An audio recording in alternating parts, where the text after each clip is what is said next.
Well, it's good to see everyone here. We'll start off, just kind of introduce myself, who I am, and we'll kind of get into it as well. Kind of a few disclaimers going into it too. So my name is Danny Anderson. I am a pastor at a church called Imago Dei Church. We have a few people here. So I've been a pastor there for about 3 or 4 years. I'm also a lay pastor too, so I work full time. I work at a pharmaceutical trials company doing exciting stuff like project management. And so I kind of split my time doing both those things. My wife and I have been in this area since 2011. We're both from Florida originally. We have 2 boys, Zeke and Kai, 7 and 4 years old. And we're in the process of adopting a child from Colombia, hopefully soon as well. And so I was asked to speak on this because this is an area of interest for me. I'm not an expert. I'll put that out there right now, but I love to think about these things. I love to read about technology. I love to read about just all the various avenues that we see when it comes to these issues. And especially with phones, right? First, just kind of like, I'm curious, how many of you have a smartphone? Okay. So just a few don't, right? And that makes sense. So we can see from starting in 2012, that's a really important year for all of you, because 2012 is kind of the tipping point for the amount of people that had cell phones. The majority of people in our country began to purchase them and have them at that time. And so also 2012 is really important because when we study these things, we see that things like suicide, mental health issues like anxiety, depression, all rose at this point going forward.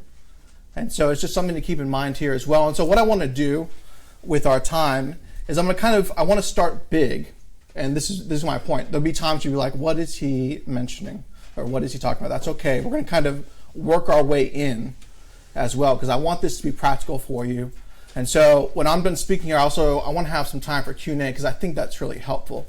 Honestly, you probably won't remember most of what I said, but you will remember the questions that people ask and maybe some of the Q&A that we have. And so let's start. So this is obviously a huge subject. It's one so big and complex that a measly 60 minutes won't even cover 1/10 of 1% of the ground. But that's okay, because even though this topic is way bigger and more complex than any one of us can fully explain or properly understand, we still need to try.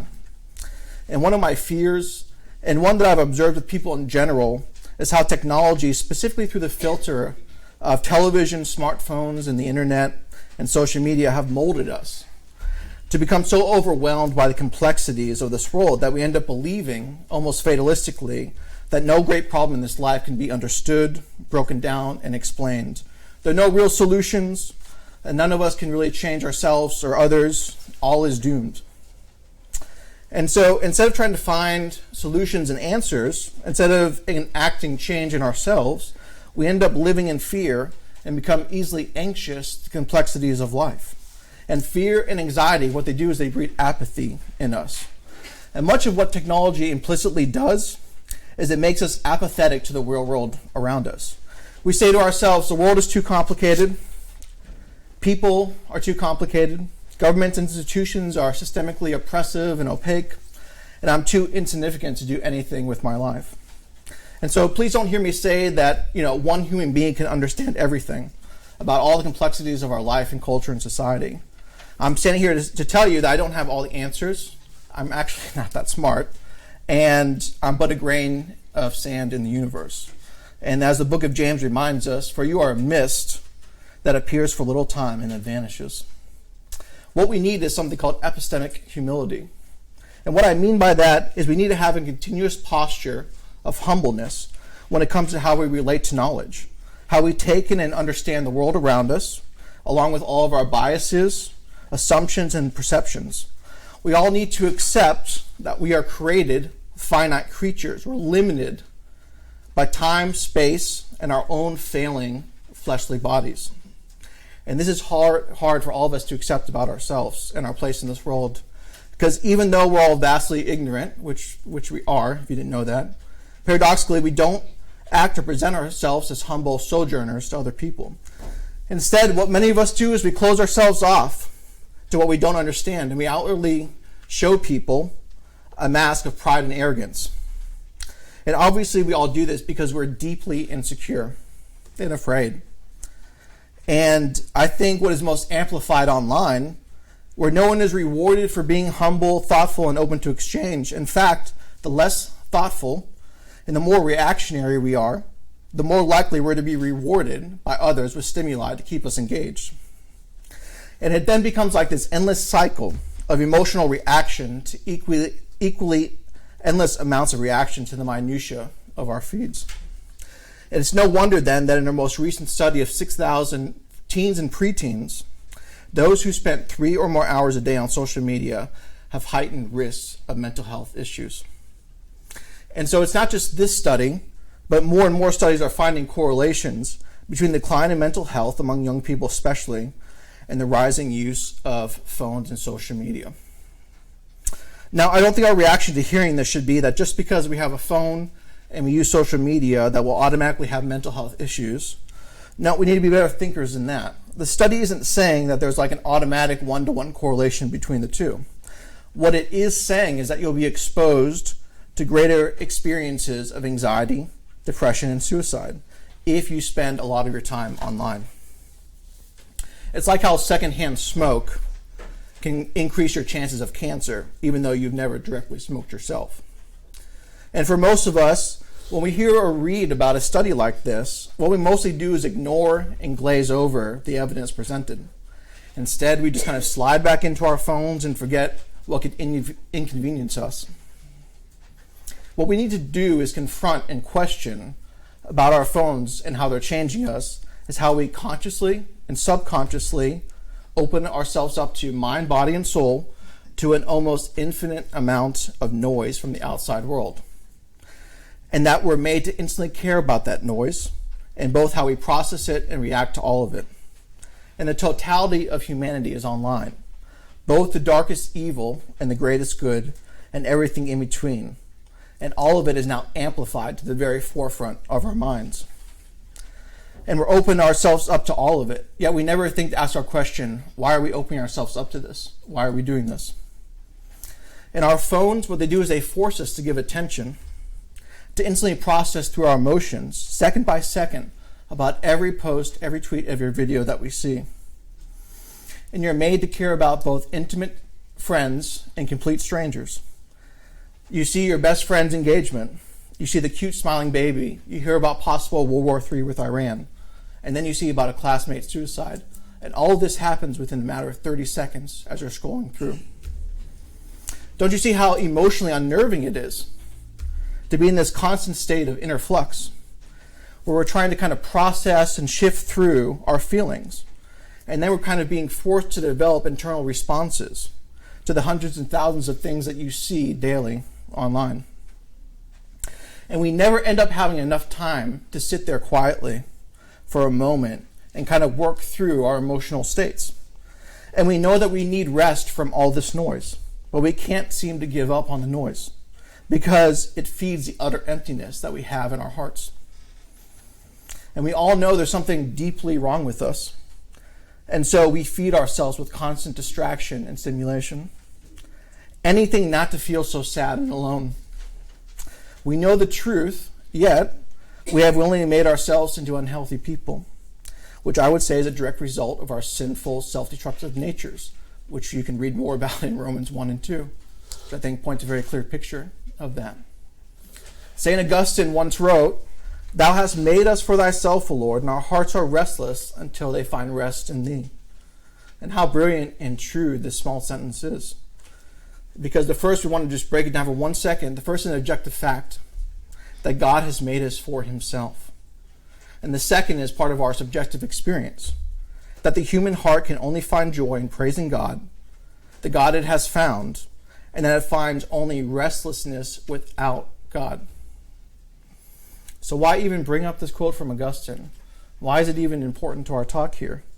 Because if phones are amplifying the constant noise of a sinful humanity to the very forefront of our minds, if then our inner lives, our conscience, are overflowing with darkness from the outside world, if our hearts are truly idol factories and restless, then we've opened ourselves up to a life formed by everything else than true joy and contentment, which can only be found in God our Father and Creator. I think John Piper gets to the very essence of this in one of his most famous quotes where he said, "God is most glorified in us when we are most satisfied in him." And this is kind of what I'm getting at here. And so going back to the study for a moment, the study of 6,000 teens and preteens, what I believe the correlation is between declining mental health and the amount of time we spend online is exactly what I've been trying to describe to you.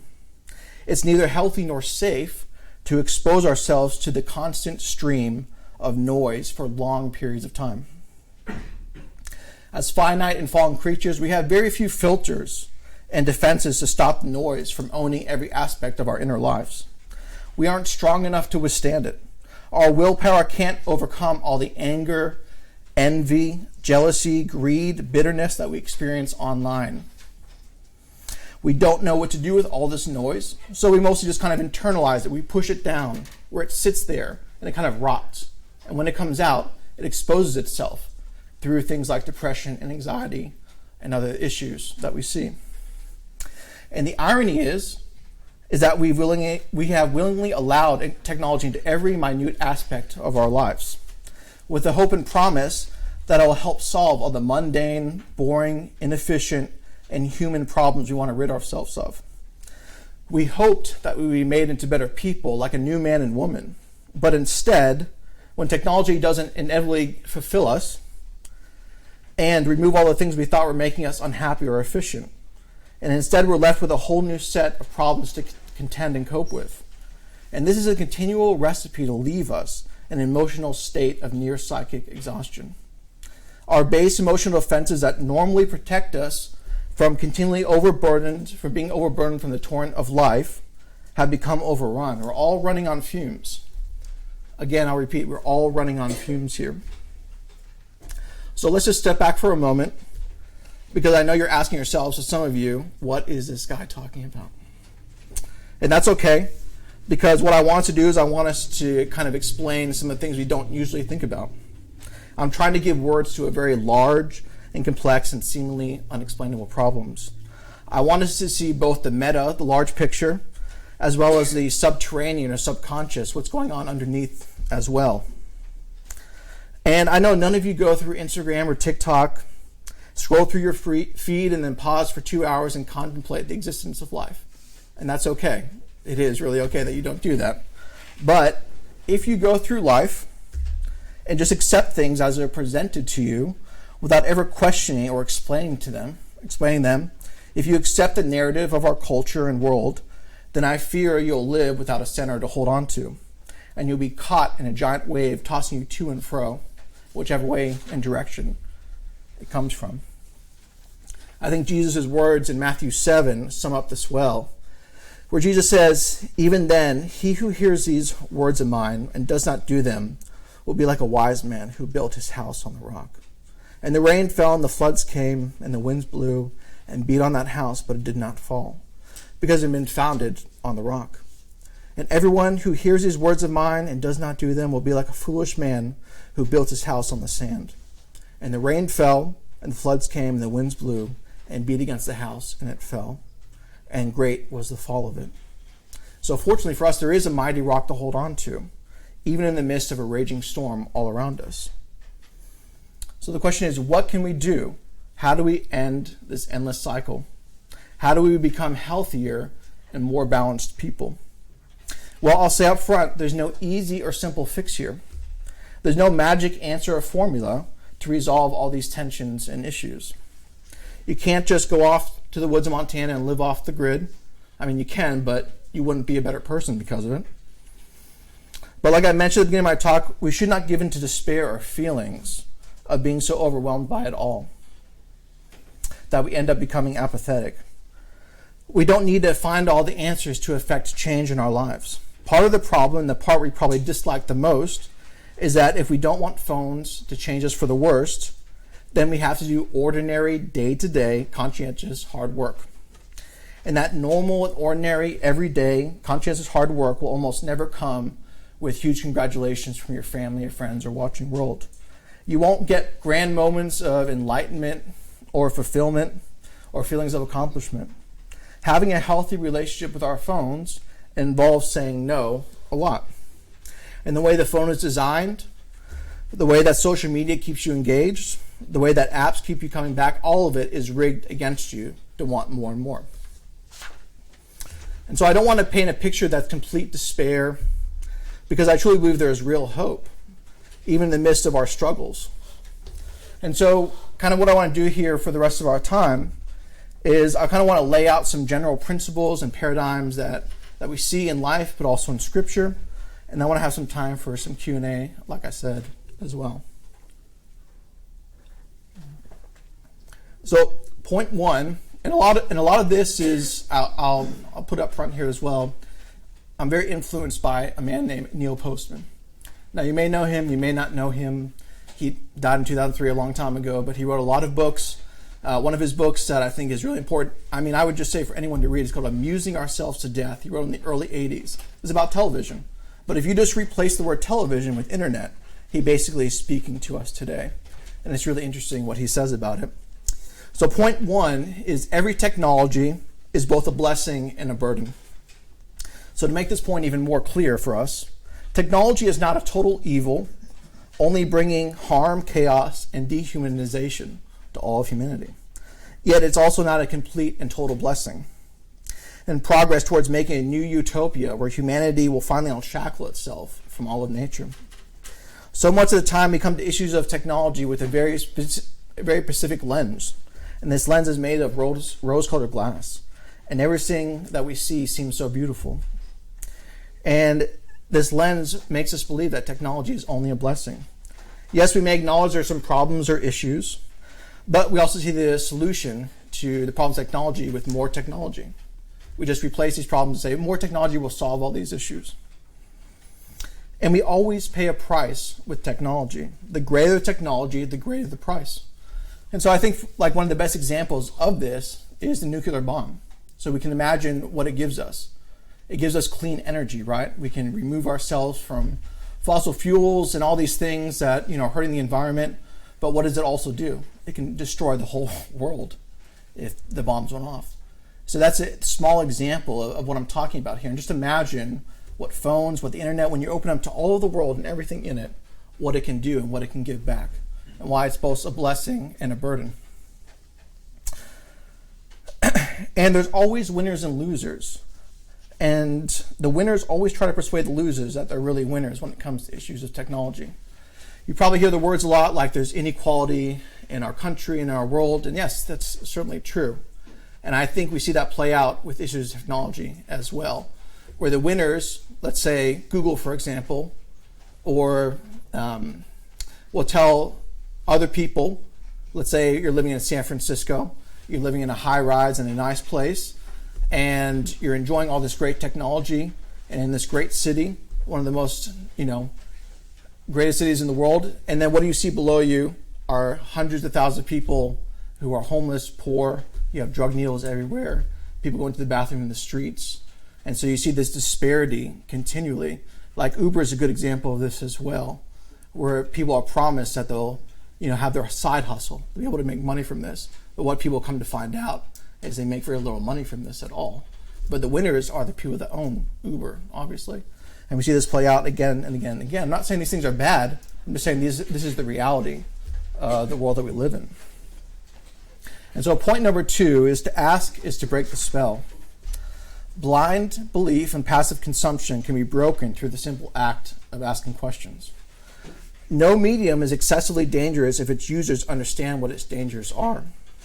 Healthy skepticism is encouraged. We are wired to ask questions, but we often squash those tendencies. Like, for example, every time I'm watching TV with my children and a commercial comes on, I always ask them, what are they trying to sell you? And I think it's just a very simple, good way to approach things like that, because mostly we just kind of passively sit there and usually we don't even think about what we're watching. But it's just a very small example of what we can do when it comes to this. So I think simple acts of asking questions about technology and entertainment is a way to remove their power. We need to constantly ask very simple questions.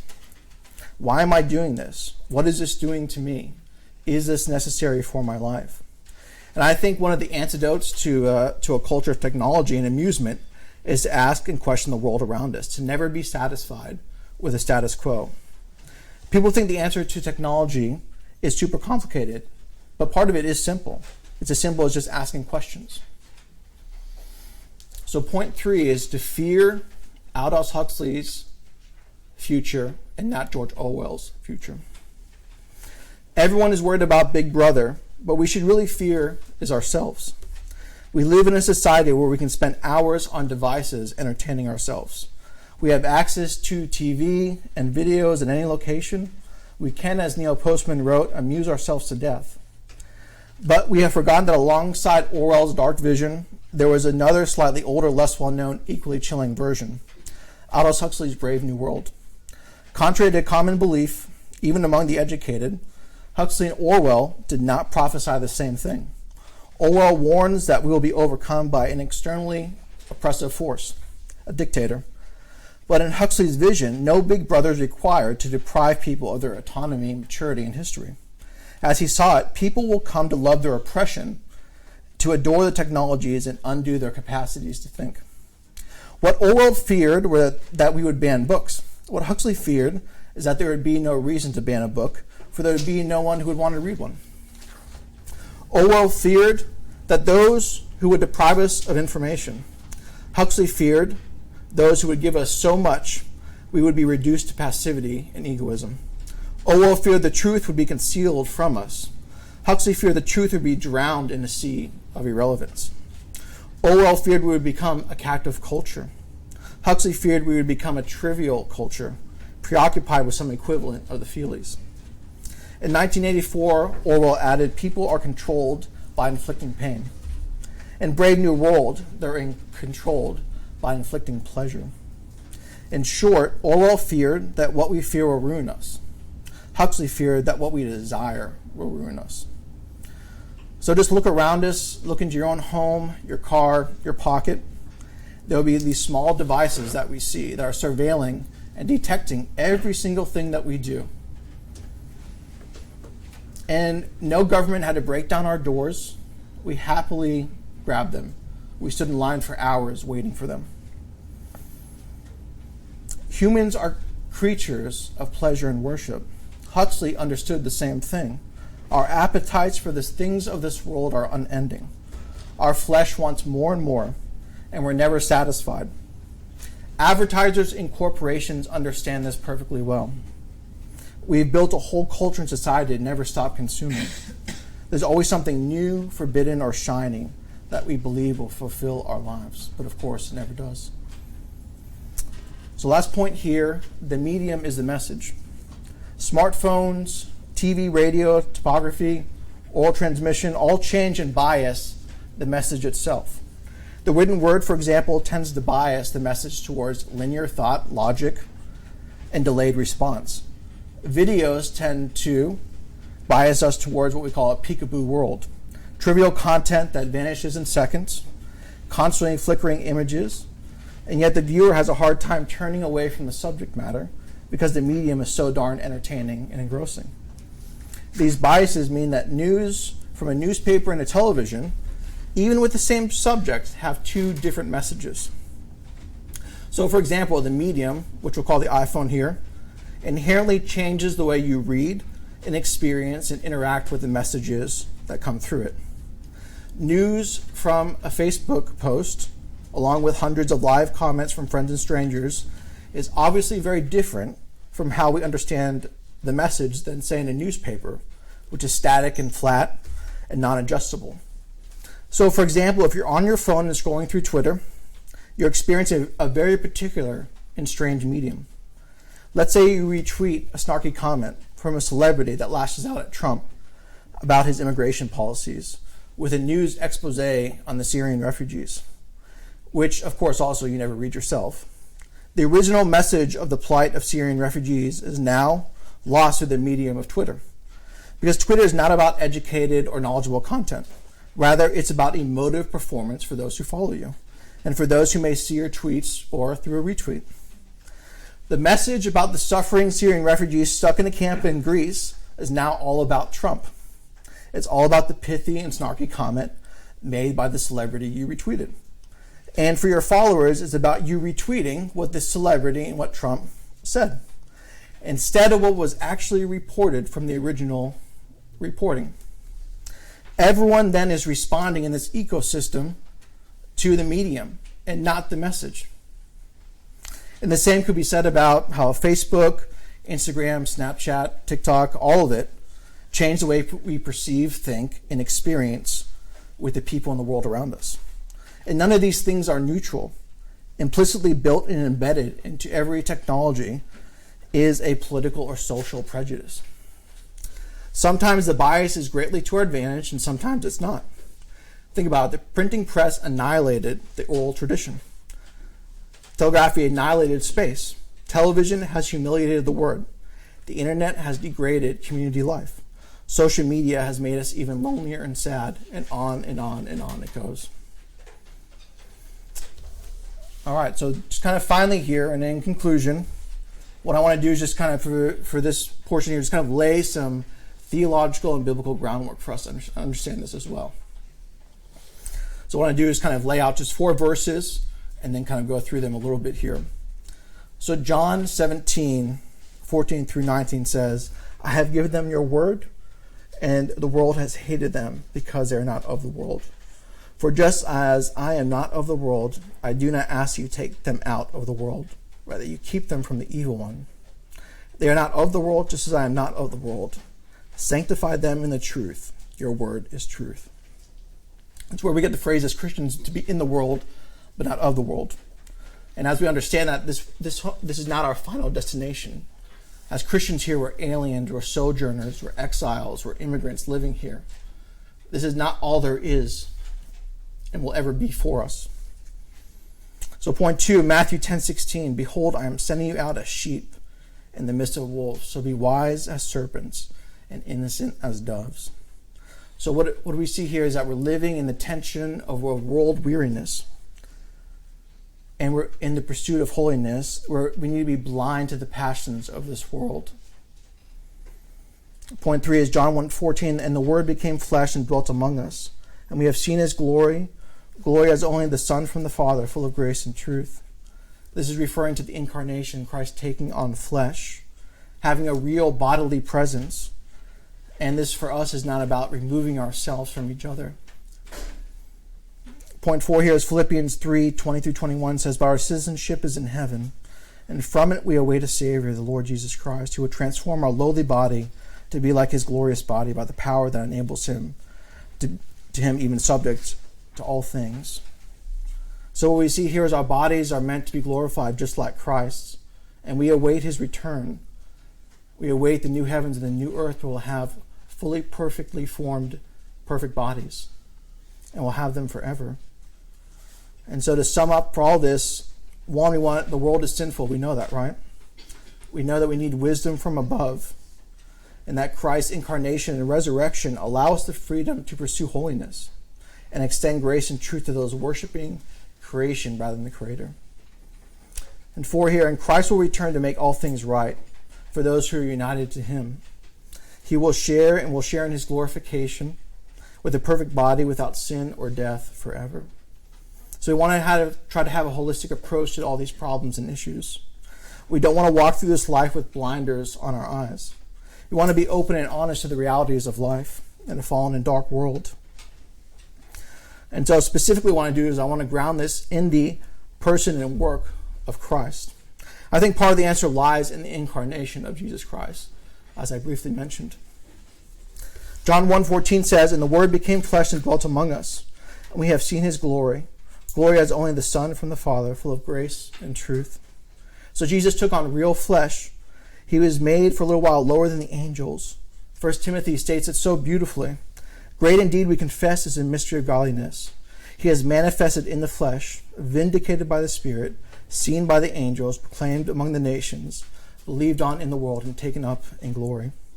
So then how does Jesus taking on flesh, what does this have to do with how we should interact and approach technology?